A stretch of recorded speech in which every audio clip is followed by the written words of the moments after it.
어떻게 섬겨야 된다는 말씀을 나눴죠. 오늘은 어제가 무슨 날인지 아시죠? 어제가 부부의 날입니다. 부부의 날. 부부의 날. 그래서 이 부부의 날에 맞춰서 행복한 결혼생활 이런 제목을 가지고 오늘 본문을 통해서 같이 은혜를 나누고자 합니다. 하나님이 아담을 만들어 놓고 보기에 너무 안 좋아서 독취하는 것이 보기 안 좋았다고 했죠. 그래서 그 아담을 깊이 잠들게 해서 지금으로 말하면 마취시킨 거죠. 그래가지고 그 갈비를 하나 떼어내고 그 대신 거기에는 살로 채우고 그 갈비대로 여자를 만들었대요. 근데 아주 너무 이쁘게 만들어놨어요. 그래서 그 여자를 아담에게 데리고 오니까 아담이 그랬습니다. 이는 내 살 중에 살이요, 뼈 중에 뼈야. 내 뼈 중에 뼈요, 살 중에 살이라. 그 말은 무슨 말이에요? 이건 남자에게서 나를 취했다. 그래서 여자라고 부르겠다. 그렇게 이제 말을 했죠. 그래서 둘이 아주 정말 재밌게 잘 살았습니다. 어떻게 하나님과 같이 만나기도 하고 이야기도 하고 그러면서 열심히 잘 살았어요. 그랬는데 이 하나님이 가정을 주신 목적은 뭐냐? 그게 바로 교회의 시작이라는 거예요. 교회의 시작. 그래서 오늘 본문에도 보면 29절에 뭐라고 그러죠? 누구든지 언제든지 제 육체를 미워하지 않고 오직 양육하여 보호하기를 그리스도께서 교회를 보양한 것과 같이 하나니. 예수님께서 교회를 사랑하고 그 교회를 잘 지키시고 또 그 교회를 보호하시고 인도하시는 그런 것 같이 해야 된다. 누가? 남편이. 누구를? 아내를. 오늘 본문이 이제 그걸 말씀하고 있죠. 그래서 가정생활의 중심은 누구냐? 남편이다. 남편이 중심이다. 남편이 중심이 되지 아니하면 그 가정은 흔들릴 수가 없어요. 그리고 그 남편이 중심이 된다 해서 아내가 또 협력을 안 하면 안 되겠죠. 그래서 둘이 하나가 됩니다. 그런 가정이래야 참된 가정이다. 이걸 말씀하고 있습니다. 그래서 성도들은 이 부부의 갈등을 극복할 수 있는 지혜를 가져야 되는데 이게 참 어렵습니다. 그래서 해로운 부부들을 보면 바로 지혜롭게 잘 대처를 하고 위기를 극복했다고 이렇게 말씀하고 있어요. 그래서 행복한 부부 생활을 하기 위한 묘약이 있는데 그 묘약은 뭐냐? 그것은 바로 사물의 법칙이 있듯이 부부간에도 살아가는 일에 법칙이 있다. 이런 말씀하고 있어요. 그래서 행복한 부부 생활을 하기 위해서는 그 법칙을 따라야 되는데 그 법칙이 뭐냐? 바로 예수님이 마태복음 7장 12절 말씀한 같이 대접을 받고 싶거든 내가 먼저 대접해라. 그런 말을 했어요. 그래서 첫 번째로 산울림의 법칙이 있습니다. 이건 누구나 잘 아는 얘기죠. 산울림. 산에 가서 내가 소리를 지르면 산이 울려서 대답을 하죠. 근데 내가 무슨 말을 하든지 내가 말하는 대로 그는 대답을 해요. 야, 이 나쁜 놈아. 그러면 저도 나쁜 놈아. 야, 이 좋은 사람아. 그러면 좋은 사람이라고. 너는 천재다. 그러면 제가 천재다. 야, 이 바보야. 그러면 저도 바보야.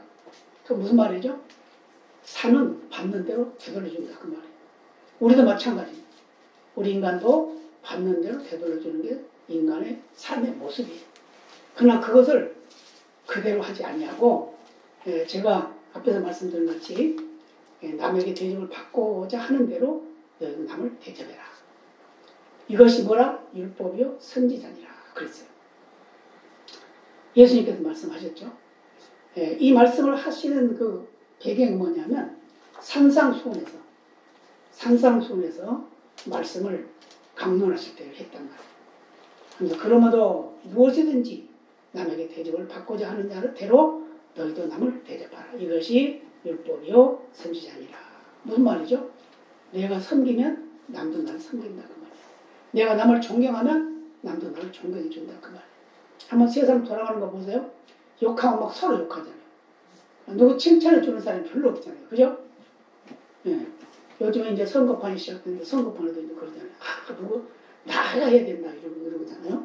근데 그거 보면은 거의 다 남의 약점은 허물을 들춰내는 일을 해요. 이게 사람이에요. 왜요?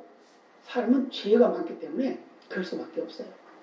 예, 그러나 하나님의 사람, 예수를 믿는 하나님의 사람은 그러지 않아야 된다는 걸 말씀하고 있어요. 그래서 부부도 역시 마찬가지예요. 이렇게 산울림의 법칙처럼 내가 하는 대로 상대방이 나를 대한다 그 말이에요. 그렇기 때문에 내가 어떻게 대하느냐에 따라서, 내가 어떻게 생각하고 어떻게 말하느냐에 따라서 상대방도 그렇게 한다는 걸 말해주고 있어요.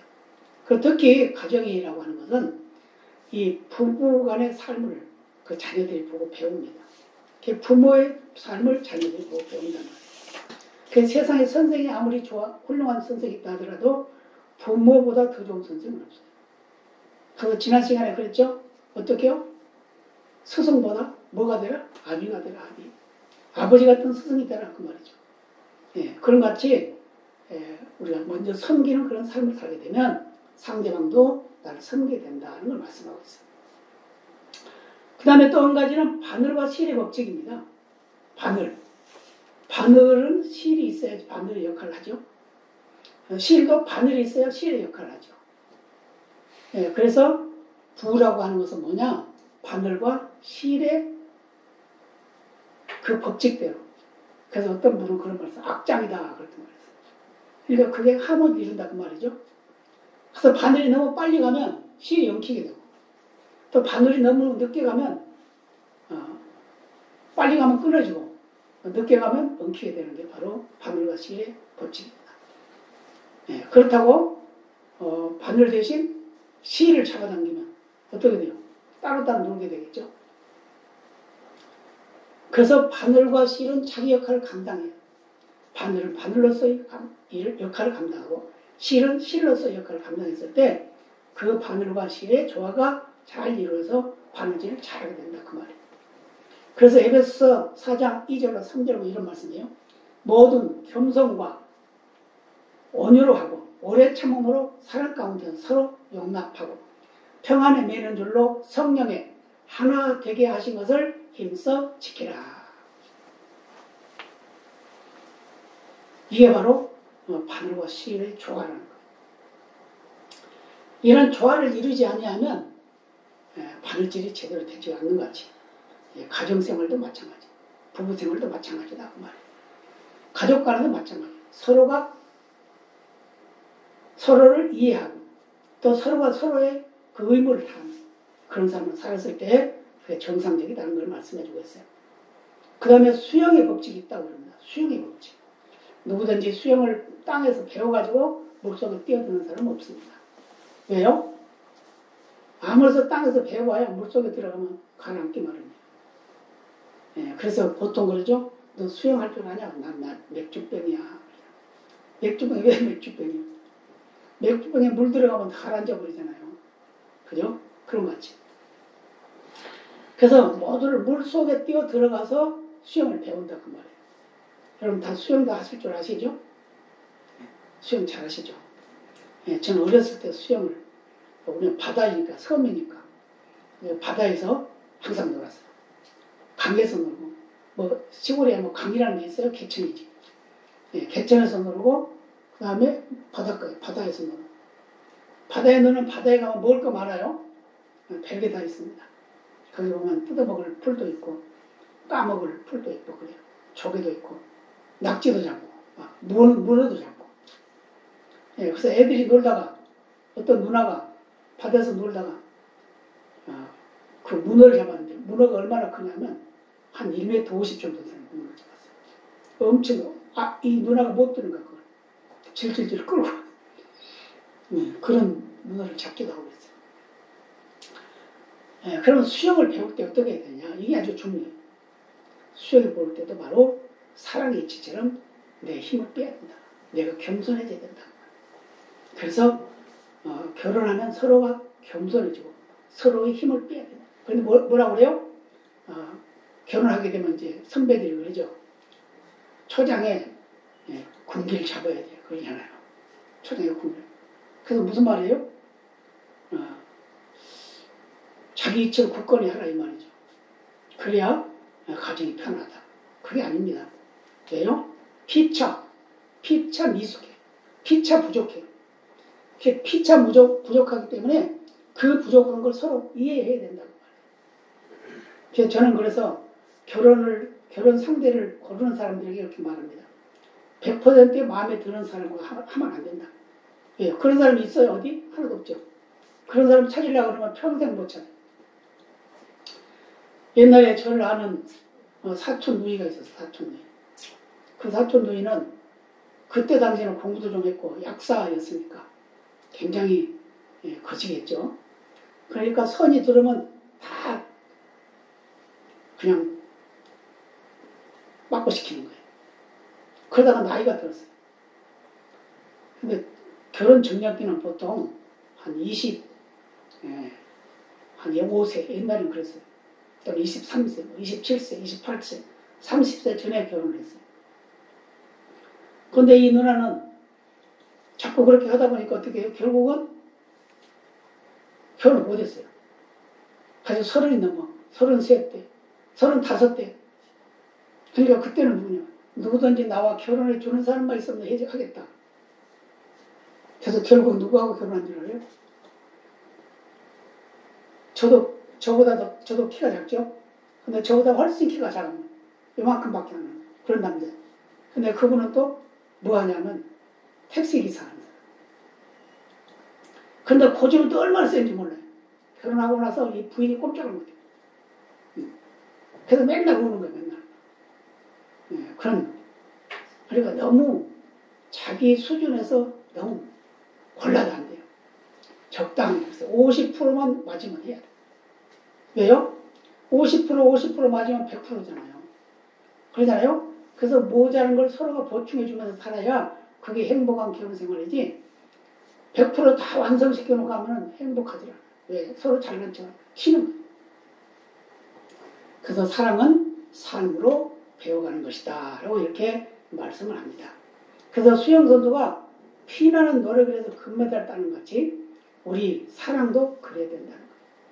아픔이 있고 괴로움이 있고 문제가 발생하고 그래도 그 사랑은 조금 더 흔들지 말아야 된다는 걸 말씀해 주고 있습니다.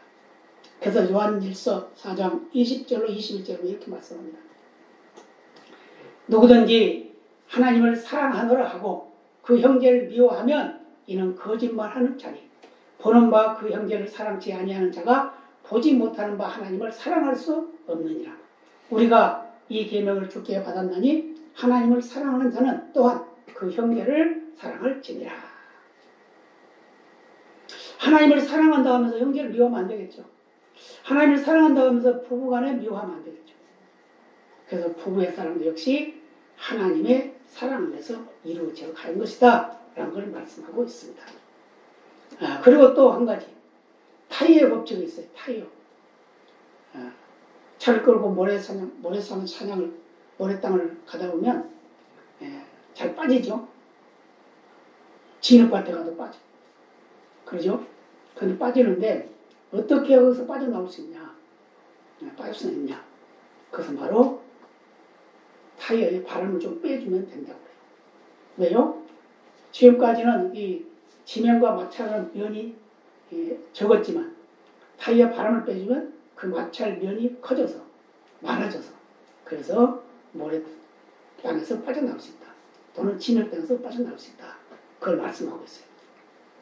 이건 무슨 말이냐? 부부간에 사는 과정 속에서도 서로 간에 자존심을 빼야 된다. 고집을 빼야 된다. 그랬을 때 부부간에 행복한 삶을 살 수 있다는 걸 말씀해 주고 있습니다. 그래서 빌립보서 4장 8절로 9절에 이렇게 말씀합니다. 정말로 형제들아 무엇에든지 참되며 무엇에든지 경건하며 무엇인지 오르며 무엇인지 정결하며 무엇에든지 사랑할 만하며 무엇인지 칭찬할 만하며 무슨 덕이 있든지 무슨 기림이 있든지 이것들을 생각하라. 너희는 내게 배우고 받고 듣고 본 바를 행하라. 그리하면 평강의 하나님이 너희와 함께 계시리라. 뭐라고 했어요? 어떠한 환경 속에서도 참고 견디면서 사랑하고 경건의 옳은 길로 가면 하나님이 항상 함께 하신다는 거예요. 이런 믿음이 되어야 된다는 걸 말씀해주고 있습니다. 이런 부부가 됐을 때 행복한 부부라는 겁니다. 그 다음에 김치의 법칙이 있다고 했어요. 김치. 배추는 5번 이상 죽어야 김치가 된다고 합니다. 땅에서 뽑힐 때 그 뿌리를 뽑혀야 되잖아요. 그 다음에 칼로 베잖아요. 배를 갈라. 그러죠? 그 다음에 소금에 절여요. 그러면 그 펄펄했던 게 다 죽잖아요. 그 다음에 매운 고추, 젓갈, 마늘, 양념 이런 거 막 버물러 넣죠. 그러고 나서 입안에 들어가서 씹혀야 결국 김치의 맛이 나는 거예요. 그래서 김치라는 그 새 생명으로 거듭나게 되는데 이렇게 죽어야 된다는 걸 말씀하고 있습니다. 그래서 행복이란 맛을 내는 김치와도 같다. 그래서 부부간에도 죽고 죽어야 결국은 행복한 부부생활을 할 수 있다는 걸 말씀해 주고 있습니다. 그래서 예수님도 우리를 구원하기 위해서 죽었습니다. 우리의 모든 죄를 속량하기 위해서 죽었어요. 그래서 빌립보서 2장 5절로 10절에 말씀합니다. 너희 안에 이 마음을 품으라.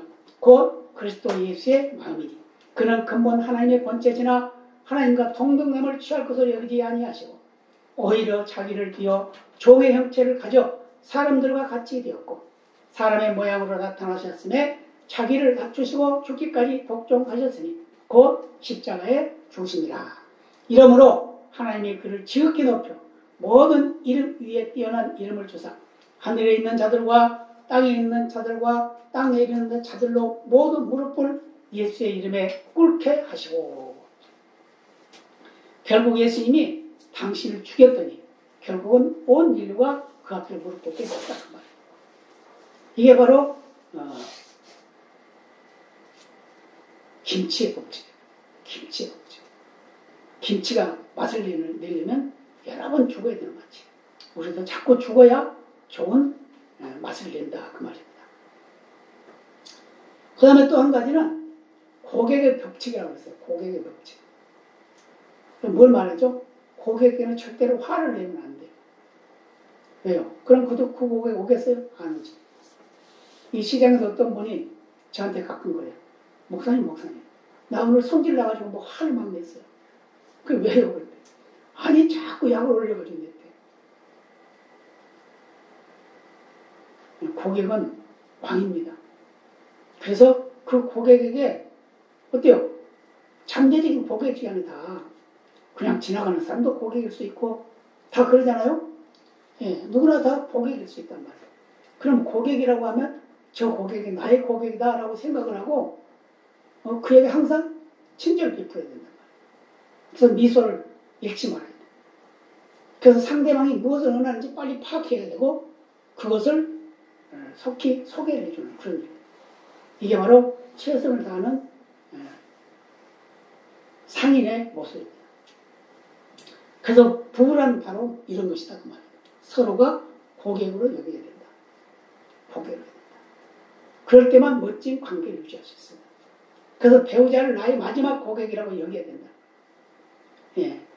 거기에 부부관계의 행복이 있게 되고 거기에 참된 답이 있다는 걸 말씀하고 있습니다. 그래서 데살로니가전서 5장 14절 이렇게 말씀합니다. 또 형제들아 너희를 권면하니 규모 없는 자들을 권계하며 마음이 약한 자들을 안위하고 힘이 없는 자들을 붙들어주며 모든 사람을 대하여 오래 참으라. 오래 참는다는 건 참 중요한 거예요. 이 오래 참는 게 그렇게 쉽지가 않아요. 오래 참아. 그런데도 그렇게 하라는 거예요. 그랬을 때 참된 부부생활을 할 수 있다는 걸 말씀해 주고 있습니다. 그래서 이런 여러 가지 법칙이 있는데 그 외에도 많이 있죠. 세탁기와 빨래 법칙 그러잖아요. 또 비누와 물의 법칙 법칙이 있어요. 걸레의 법칙. 걸레는 어때요? 걸레 아무리 더러운 걸 닦아도 아무 소리 안 해요. 그러죠? 세탁기에 아무리 더러운 옷을 갖다 넣어도 아무 소리 안 하고 다 빨아져요. 비누 아무리 더러운 걸 갖다가 줘도 비누 싹 칠해가지고 다 때를 빼면 깨끗해져. 이런 같이 우리가 그 역할을 감당할 수 있는 그런 삶을 사는 부부생활이 돼야 된다는 걸 말씀해 주고 있습니다. 그래서 행복한 가정생활을 위한 법칙을 잘 지키려면 어떻게 되느냐? 실천할 일이 있습니다. 뭐냐? 그것은 바로 남편은 아내를 사랑하는 지속입니다. 지속. 끝까지 처음에 시작했으면 끝까지 살아야 된다. 아무리 퍼낼지라도 마르지 않는 샘이 되야 된다. 샘에 물을 퍼내면 퍼낼수록 샘은 저 깨끗한 물이 나옵니다. 그러나 샘에 물을 퍼내지 않고 며칠만 놔두면 물이 더러워져요. 그러죠? 옛날에는 샘물 많이 팠죠. 그래서 샘들을 그 관리를 어떻게 하느냐에 따라서 그 샘물이 맛이 있고 없고 그래서 자꾸 퍼내. 무슨 말이죠? 우리가 자꾸 사랑을 자꾸 주고 사랑을 자꾸 퍼내면 거기서 또 사랑이 더 솟아난다 그 말이에요. 그러죠? 그래서 서로의 관계 속에 어떤 문제가 있을지라도 그 사랑으로 감싸주고 사랑으로 이해하고 사랑으로 용서하고 또 사랑을 하면 그러면 모든 것이 정상으로 돌아온다는 걸 말씀해주고 있습니다. 그래서 백년해를 하는 사람들은 거의 다 그렇게 산다고 해요. 그 다음 아주 중요한 게 있어요. 두 번째, 아내의 모습입니다. 남편은 사랑으로 아내를 감싸야 되지만 아내는 지속적인 존경과 사랑으로 감싸야 돼요. 그랬을 때 그 가정에 하나님의 약속하신 복이 임한다는 걸 말씀해주고 있습니다.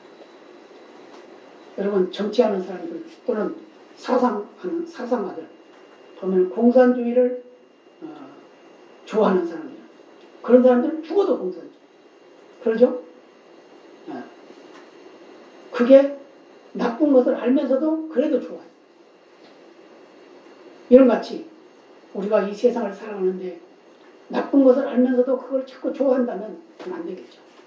나쁜 걸 알았으면 돌이켜야 돼요. 이게 바로 지속적인 존경과 사랑.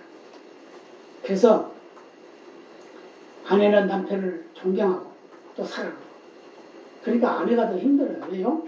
남편은 아내를 사랑만 해요. 그런데 아내는 존경하고 사랑해요. 한 가지를 더 해요. 그렇기 때문에 더 힘들지만 그래도 그런 과정을 통해서 부부의 행복이 있다는 걸 말씀해 주고 있습니다. 그리고 아주 더 중요한 게 있습니다. 뭐냐? 바로 주님을 경외하는 그 마음입니다. 그것은 부부가 똑같아요. 한 사람은 주님을 경외하고 한 사람은 마귀를 경외하면 안 되겠죠. 그럼 맨날 싸움이 붙는 거예요. 그러니까 둘이 똑같이 주님을 경외해요. 주님을 사랑해요. 주님을 경배해야 돼요. 이게 바로 주님이 원하는 가정을 꾸며가는 그런 삶이라는 걸 말씀해 주고 있습니다. 그래서 주님께 대한 경외심으로 우리가 서로 하나가 되면 그 가정은 정말 행복한 거죠. 행복한 부부, 행복한 결혼 생활이 될 줄로 믿습니다. 그래서 아가서 기자는 이렇게 고백을 했습니다. 이거 한번 우리 찾아볼까요? 아가서 1장 구약성경 959면입니다. 959면 아가서 1장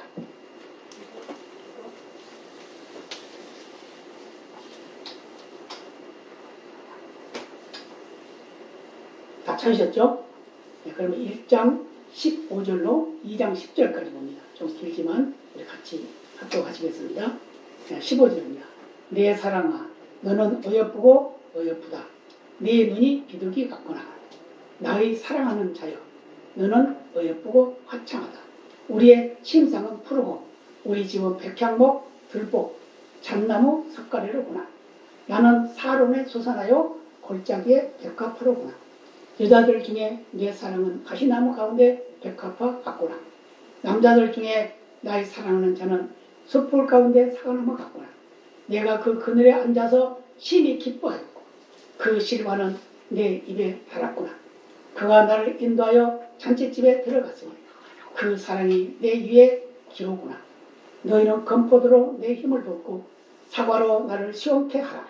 내가 사랑함으로 병이 났음이니라. 그가 왼손으로 내 머리에 베개하고 오른손으로 나를 안는구나. 예루살렘 여자들아 내가 노루와 들사슴으로 너에게 부탁한다. 내 사랑이 원하기 전에는 흔들지 말고 깨우지 말지니라. 나의 사랑하는 자의 목소리로구나. 보라 그가 산에서 달리고 작은 산을 빨리 넘어오는구나. 나의 사랑하는 자는 노루와도 같고 어린 사슴과도 같아서 우리 벽 뒤에 서서 창으로 들여다보며 창살 틈으로 엿보는구나. 나의 사랑하는 자가 내게 말하여 이르기를 나의 사람 나의 어여쁜 자야 일어나서 함께 가자. 아멘. 솔로몬이 이런 시를 썼는데 대단한 시죠. 그 자기의 사랑하는 여인에 대한 고백입니다. 바로 이런 모습으로 우리가 서로를 사랑하고 고백을 한다 그러면 그러면 행복한 결혼을 할 수가 있겠죠. 옛날에 미국에서 있었던 일이라고 합니다. 아내가 이혼 소송을 했어요. 법원에서. 그래서 소송을 해서 왜 이혼 소송을 했느냐 물어보니까 남편과 결혼할 때 남편이 하루에 3번씩 사랑한다고 말해준다고 그랬다는 거예요. 그런데 몇 년이 지나고 나니까 그걸 안 한다는 겁니다. 그래서 그게 약속을 걸기 때문에 그래서 이혼을 했다고. 사랑한다는 말이 얼마나 중요한지 우리가 부부간에만 아니라 세상 속에서도 사랑한다는 말이 아주 좋습니다. 제가 옛날에 집사 때 성도들이 이제 나갈 때 인사말을 하나 한 적이 있어요. 그때는 이거 한 가지였죠. 사랑합니다 이렇게. 그러면 상대방이 어떻게 이상하게 생각하죠? 그 남자는 호모냐? 그러고 여자는 부끄러워요. 그렇죠. 그런데 하루는 장로님이 내기 있고 이제 나는 앞에 앉아서 예배 끝나고 나서 장로님 사랑합니다. 장로님 너무 화를 벌으면 신나요. 정말 예수님 사랑같이 사랑합니까? 막 그래요. 예, 그렇게 하지는 못하지만 예수님 같이 사랑하려고 사랑한다고 고백을 하는 겁니다. 그것들이 약속도 잘 안 해요, 이 양반은. 근데 한 3개월을 계속 사랑합니다. 장로님 사랑합니다. 예수의 이름으로 사랑합니다. 그랬더니 한 3개월 되니까 그때는 당신도 하더라. 그래서 지금은 이제 그 이제 인사법이 바뀌었죠. 뭐라고 그래요? 사랑하고 축복합니다. 사랑하고 축복한다 그러니까 이방인들도 그 말에 좀 거부감이 없습니다. 아무 얘기나 해도 거부감이 없습니다. 왜요? 사랑하고 축복한다 그러니까 얼마나 좋아요. 근데 이것을 이제는 114에 전화해도 이렇게 해요. 처음에는 사랑합니다만 하더니 지금은 사랑하고 축복합니다. 이런 말도 하더라고요. 이런 말이 자꾸 퍼져나가서 많은 사람들에게 활용되고 그래서 많은 사람이 사랑을 나누는 진실된 하나님의 사랑을 나누는 그런 나라와 민족이 되고 그런 교회가 되고 그런 사회가 되고 그런 가정이 된다고 그러면 정말 행복한 가정이 될 줄로 믿습니다. 하나님의 다스림을 받는 가정, 이 가정이 바로 행복한 가정입니다. 서로가 서로를 위해서 희생하고 헌신하는 가정, 그리고 하나님을 신뢰하고 의뢰하는 가정, 이런 가정이 진실된 하나님의 사랑을 받는 가정인 줄로 믿습니다. 다 같이 찬양 하나 올리겠습니다.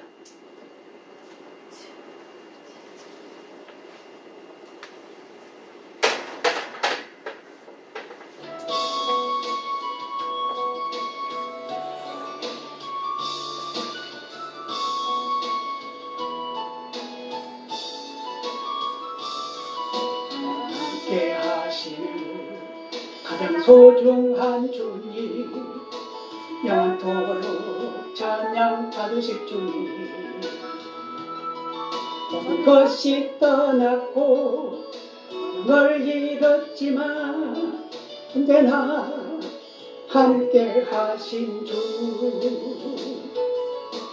갈 길 잃어 방황할 때도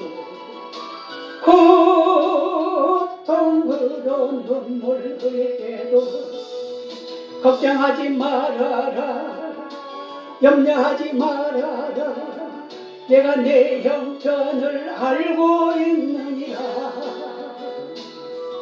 나밖에 너를 위로할 자 없고 나밖에는 해결할 자 없나니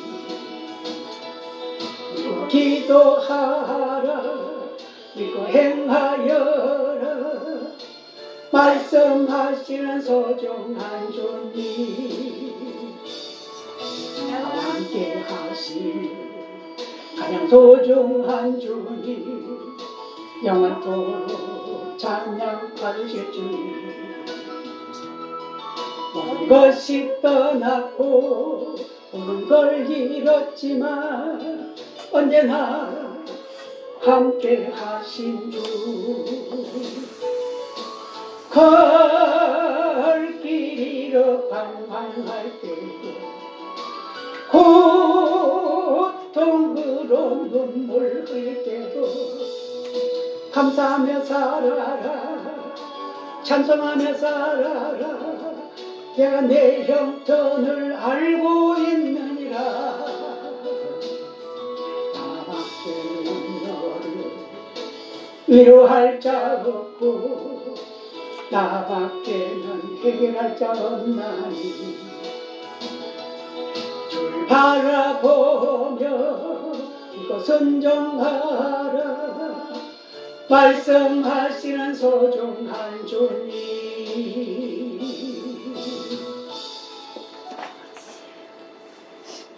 하나님 감사합니다.